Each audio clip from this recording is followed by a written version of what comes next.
Good afternoon, everybody. It's me again, Thunder. Welcome to Thunder's YouTube Garage. I'm Paul, and as I said, my friends call me Thunder, and you can too. And I have Millie here sneaking in the shot. Anyway, I wanted to do a quick video and give an update on the 59 CJ5, affectionately known to me as Alice. And I specifically wanted to talk about the Safari windshield. If you look close, you can see that I've got the different windshield on there. I don't have the blue one on anymore, and I have repaired the Safari windshield, and I think it looks really good. You know, as I've mentioned in some earlier videos, my welding isn't the greatest, but I welded it on there, and I actually think it turned out pretty good. Anyway, the big topic was this piano hinge at the top that I replaced the original windshield with, and I think it actually turned out quite good. The Safari, the vent portion of the windshield actually works really nice, and I got the hinge things on, whatever these are called, the arms. Anyway, it opens and closes actually very good. Now, one thing, this outside seal is not the right one. I found one that I thought was close. I had a really hard time finding the correct one, and I couldn't do it. Anyway, there's that windshield kind of opening and closing and doing it. And so anyway, back to the seal. I actually bought one thinking that this one may work. It was kind of close to the original windshield. It looked fairly similar to it. The original seal, the original style seal, it fits in there like this, but it's more flat, and then it kind of actually swoops out on the end to catch this lip as the windshield closes. And I couldn't find one, so I put this one on thinking that, you know, over time it may mold and work. But as luck would have it, I did happen to find that seal that I have ordered that I will put on there. If you're interested, a company that I have purchased parts from before online called Quarter Ton Military actually had that seal that and the price of it is actually not that bad at all. So so I ordered it, and hopefully in the next week or so I'll receive it and we can put it on. And then at that point, I think this windshield is, I'm going to put it in the done category, except for one thing. Now, I put new glass in it, and as we were putting the glass in, it got a crack. And that, I believe, is due to the fact that the seal that we used to set the windshield in was a little bit too thick, and that was my fault. The guy I bought the windshield from that cut it for me, he had two sizes of it, and he gave me a sample of each size to test to see if it would work all right. And I tried them both out, and it actually fit pretty good in both of them, you know, with both of the inner seals on it. But I chose the thicker one because I wanted the windshield to set in there solid. I didn't want it to move, and you know, I wasn't sure. I've never done this before, so so I got the smaller one, or the thicker one, and used it to set this windshield in. And as we were setting it, it was a lot harder than I thought it would be. We were using soap and everything else to try to get it to that windshield to slide in. We almost had it into place, and just that last push to try to get it seated all the way cracked that. So it's going to stay cracked for a while. It's not in my field of view, and eventually I may break down and get a new panel for it, a new windshield cut for it, but as of now it is what it is. And so I don't want to spend the expense on doing it. And anyway, so it's got a crack.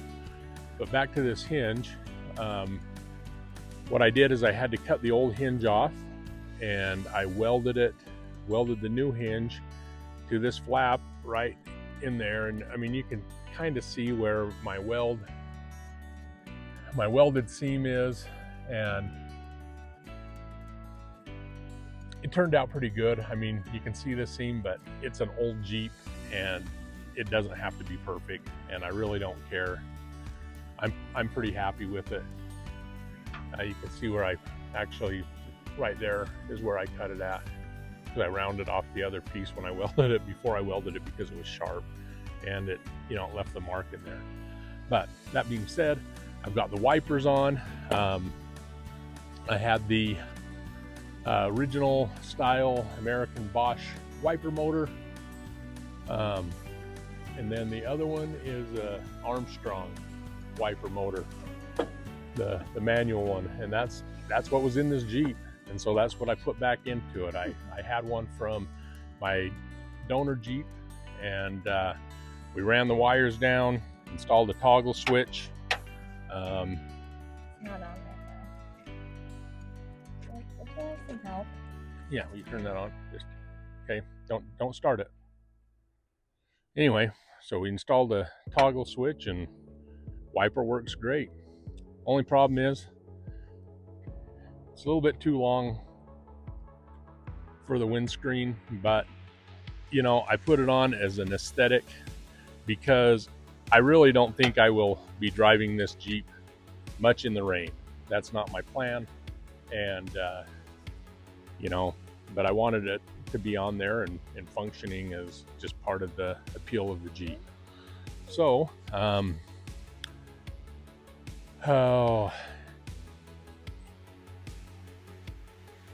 other things that I have done have just been just fine tuning of the Jeep. It was running a little bit rich. I had some timing issues with it, just getting it timed right. I live at about just below 5,000 feet elevation, and so my timing was off a little bit when I timed it. The book says that you need to time it at 5 degrees, in a 5 degrees advanced, and so that's where I timed it at. Then I realized that that was 5 degrees at sea level, and that you at higher elevations you actually need to retard the timing, and that what I read was about a half a degree for every 1,000 feet, and so I retarded it back about to 2.5 degrees. It's actually closer to 2 degrees, and it's running a lot better. It still backfires a little bit. I think some of that is just because the carburetor is running a little bit rich, and I've tried leaning out the carburetor with it. Carburetors aren't my specialty. I grew up with them, but I just never really learned to adjust them correctly, and so that's kind of a learning curve for me. And so we'll keep messing with it, and it may just backfire. In fact, a funny story, the other day Millie and I took it out for an evening drive, which has kind of been a regular occurrence for us since we've got it running. The daytime temperature around here is pretty hot, but in the evenings it's really nice. And so we went for a drive, and anyway, on our way back home, we were coming down the road, and it's a gradual decline, and so we were pumping a little bit more fuel into the engine than it needed to use, and it was backfiring a little bit. Well, as we we're getting closer to our house, there was a police officer that had a car pulled over on the side of the road, and as we were, approaching as we were coming up onto him, the Jeep backfired, and it was a good loud one. And there were two officers at the stop, and one of them probably jumped about a foot off the ground as they were looking around. And and not to make light of the recent attempt on former President Trump's life, everybody's a little bit jumpy. And that police officer, it was the same day that that occurred, that assassination attempt occurred, and that this thing backfired. And I imagine that, as a police officer, they're probably a little bit tense in situations anyway, not knowing what can happen to them. And anyway, he jumped pretty good, and they were both looking around, and then they saw this old clunkety Jeep driving down the road, and I kind of waved at him, and and all was good. but I thought that was pretty funny. Anyway, I know this is just a short video. I just wanted to give an update on it, and but I appreciate you watching. If you like what you see, please come back and visit, and like and share if you like this video, and there will be more to come. And as always, remember that the key to happiness in this life, I truly believe it, is to love God and to love your neighbor. And I'll leave that with you guys, and we'll see you next time. Thanks for watching.